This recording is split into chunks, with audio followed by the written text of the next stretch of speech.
ঈদুল আজহা উপলক্ষে কোরবানি ঘিরে টুংটাং আওয়াজ তুলে ব্যস্ত সময় পার করছেন কামাররা।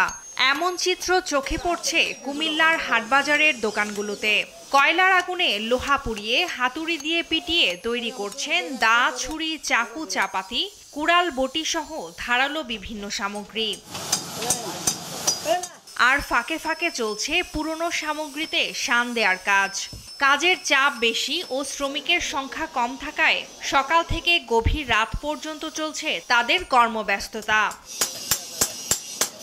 এদিকে বিক্রেতারা বলছেন, উপকরণের দাম বাড়ায় পণ্যের দামও বেড়েছে। ঈদ এগিয়ে আসায় ক্রেতাদের আনাগোনা কিছুটা বাড়লেও তা আশানুরূপ নয় বলছেন অনেকে। এখন কাজের চাপ আছে, এই যে প্রচুর পরিমাণ কাজ চলতেছে, দিন যত যাবে তত কাজের চাপ বাড়বে। এখনো তো অফিস চলতেছে, যখন আপনার ছুটি লাগবে তখন থেকে মানুষের দেখা যাবে যে হরকম আনাগোনা থাকবে। দোকানগুলোতে অল্প সংখ্যক ক্রেতারা এসে ছুরি বটি কিনে নিয়ে যাচ্ছেন।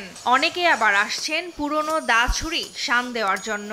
কোরবানির ঈদের আগে দিয়ে এক সপ্তাহ আগে অথবা 3-4 দিন আগে আমরা এদিক থেকে কাজ করে নেই। আর আমাদের আগে ছিল আর ছানা যেগুলো আছে এখন ছুরি, চাপাতি এগুলো আছে। সারা দেশের জিনিসপত্র সব কিছুর দাম বেশি, তাহলে তো এটাও দাম অবশ্যই বেশি হবেই।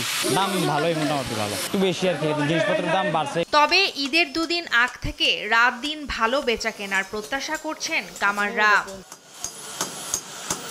নিউজ ডেস্ক, দেশ টিভি।